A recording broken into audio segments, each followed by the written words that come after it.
Hello, everyone. Welcome to the Newsbrowse News broadcast. An attack on a U.S. military base in Saudi Arabia, resulting in American casualties and equipment damage, has led to immediate accusations from Ukraine and European nations. Ukrainian President Zelensky claimed Russia provided satellite intelligence to Iran for the strike, citing a pattern of pre-attack surveillance. European officials, including Estonia's foreign minister, echoed these claims, framing Russia as directly aiding in the attack against U.S. forces. However, this WWII article highlights a notable lack of concrete evidence from any of the accusing parties, suggesting the claims are more speculative than proven facts. The article analyzes Russia's potential motivations, noting strategic benefits such as diverting U.S. attention and resources from the Ukraine conflict and strengthening military cooperation with Iran. Economically, Russia stands to gain from increased oil prices caused by Middle East instability. The piece argues that Russia is likely providing only ambiguous support, such as technical exchanges or non-real-time information, to avoid direct confrontation with the U.S. Ultimately, the article suggests that Ukraine and Europe are using these accusations to recenter attention on their own conflicts, exert pressure on the U.S., and solidify a narrative that frames Middle East tensions as an extension of great power rivalry, rather than merely a regional issue. Global News reports that Ukrainian President Volodymyr Zelensky appealed to UK Prime Minister Keir Starmer for continued support, emphasizing that the escalating Iran war has diverted international attention and resources away from Russia's ongoing invasion of Ukraine.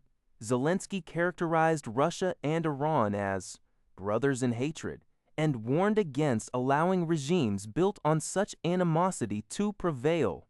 He highlighted the detrimental impact of the Middle East conflict, noting how waived U.S. sanctions on Russian oil have inadvertently boosted Moscow's economy, and that vital Western air defense systems are being rerouted to the Middle East, potentially leaving Ukraine vulnerable.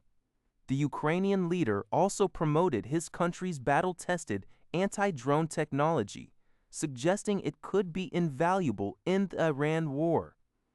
During his London visit, Ukraine and the UK signed a deal to collaborate on drone manufacturing and an AI Center of Excellence, while Canada also reiterated its commitment to arming Ukraine despite the shifting global focus. CBS News reports that Catholic Cardinal Pierbattista Pizzaballa, the Latin Patriarch of Jerusalem, was prevented by Israeli police from entering the Church of the Holy Sepulchre to celebrate a Palm Sunday Mass.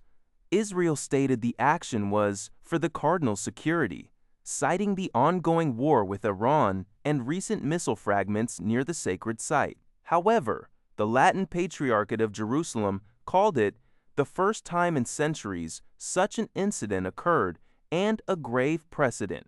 U.S. Ambassador Mike Huckabee, Italian Prime Minister Giorgia Meloni, French President Emmanuel Macron, and the Jordanian Foreign Ministry criticized Israel's decision, emphasizing religious freedom and international law.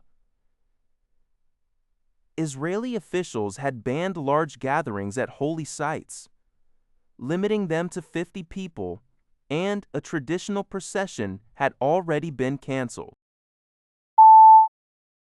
For the first time since the end of World War II, Japan's combat-capable self-defense forces are set to return to the Philippines, not as occupiers, but as close partners.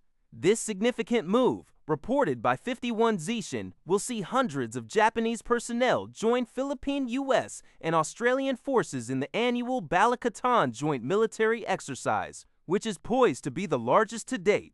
Philippine Armed Forces Chief of Staff General Romeo Bronner Jr. emphasized the historical importance of this deployment, highlighting the shift from past adversaries to current allies standing on the same front. Japan's expanded participation, moving from observer to formal participant, is facilitated by the Reciprocal Access Agreement, RAA, that took effect last September between Tokyo and Manila. This agreement provides a legal framework for military activities in each other's territories. The exercise, scheduled from April 20th to May, will focus on multi-domain warfare, including cyber, coastal defense, and space capabilities. Canada, New Zealand, and France are also expected to send troops, with up to 18 other nations sending observers, signaling a new phase in Indo-Pacific multilateral defense cooperation. That's all for this video. Thank you for watching. See you in the next video.